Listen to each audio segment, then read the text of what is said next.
Hai teman-teman, aku Deviana Sandra atau bisa kalian panggil Sandra. Dengerin podcast aku tentang budaya kali ini ya teman-teman.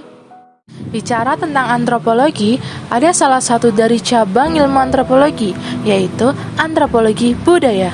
Antropologi budaya sendiri itu mempelajari tentang asal-usul kebudayaan manusia dan juga mempelajari tentang karakteristik tingkah laku manusia baik dulu, sekarang maupun yang akan datang.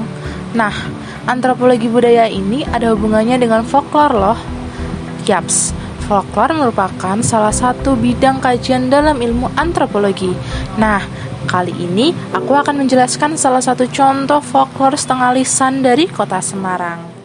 Kota Semarang merupakan ibu kota Provinsi Jawa Tengah sekaligus kota metropolitan terbesar kelima di Indonesia. Sebagai kota besar, Semarang juga memiliki banyak kebudayaan dan cerita asal-usulnya, seperti yang akan aku bahas saat ini, yaitu legenda dan mitos Rawa Pening. Bicara soal sumber air atau bagaimana terbentuknya rawa pening ini, selain analisa ilmiah, ada juga cerita rakyat yang tetap hidup di masyarakat yang tinggal di perkampungan sekeliling rawa, yaitu legenda Baru Klinting. Kisah ini sebenarnya mengajarkan tentang bagaimana seharusnya masyarakat tidak memandang rendah orang kecil dan bagaimana menjalani hidup dengan bijak dan tepo seliro atau saling menghormati tanpa memandang kaya miskin maupun kedudukan. Suatu saat, di sebuah desa pemukiman bernama Desa Patok, warga akan menggelar acara merti desa. Warga pun berburu binatang ke hutan untuk dijadikan hidangan. Saat beristirahat, salah satu dari mereka menancapkan golok pada sebatang kayu berlumut. Namun, ia terkejut karena apa yang ia kira batang kayu itu mengeluarkan darah. Setelah diteliti, ternyata itu ular besar. Lalu, warga pun ramai-ramai memotong ular untuk dijadikan hidangan pesta pada acara merti desa. Singkat cerita, di tengah pesta muncul seorang anak kecil yang kumal, kotor, kudisan, dan bau. Ia datang untuk minta makan, namun malah dihina dan caci maki. Warga mengusirnya karena dianggap mengganggu acara pesta.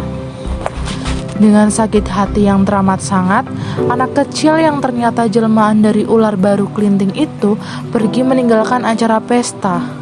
Di tepi hutan, ia kemudian menemukan rumah yang dihuni seorang nenek tua yang tinggal sendirian.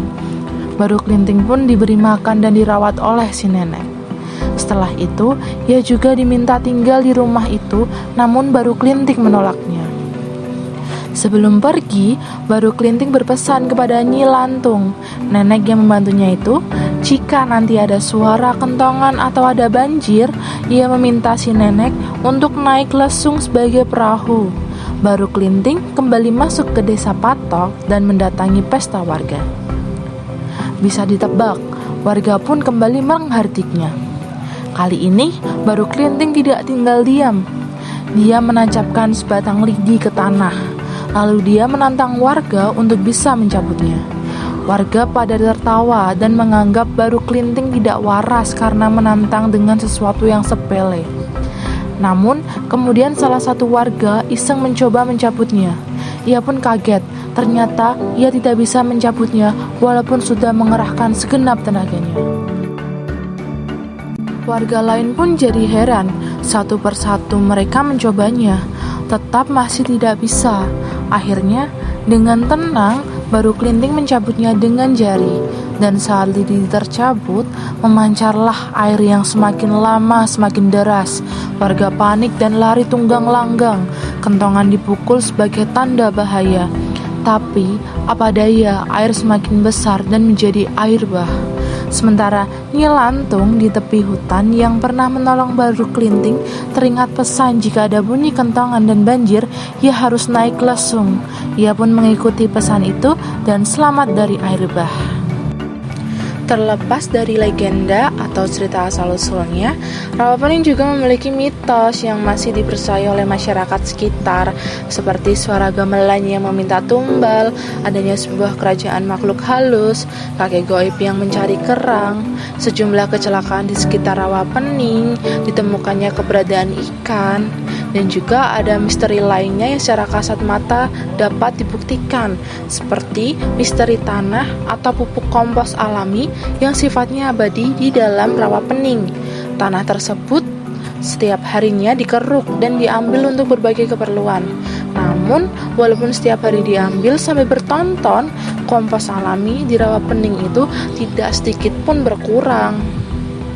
Mitos ular raksasa yang melatar belakangi terbentuknya Rawapening sampai sekarang masih dipercayai oleh sebagian warga yang tinggal di tepiannya. Bahkan, menurut cerita beberapa warga yang mencari ikan, kadang ada yang melihat kemunculan ular besar di tengah rawa. Tapi, menurut mereka, ular tersebut hanya sekedar lewat lalu masuk lagi ke dalam air. Warga tidak berani mengusik ular tersebut karena teringat dengan legenda Baru Klinting. Nah, sekian dari legenda dan mitos Rawapening Semarang yang merupakan salah satu folklore cerita rakyat dari Semarang. Dengan keberagaman budaya dan kepercayaan masing-masing yang dianutnya, kita harusnya menjaga, melestarikan, dan melindungi setiap kebudayaan yang ada. Salam budaya, see you!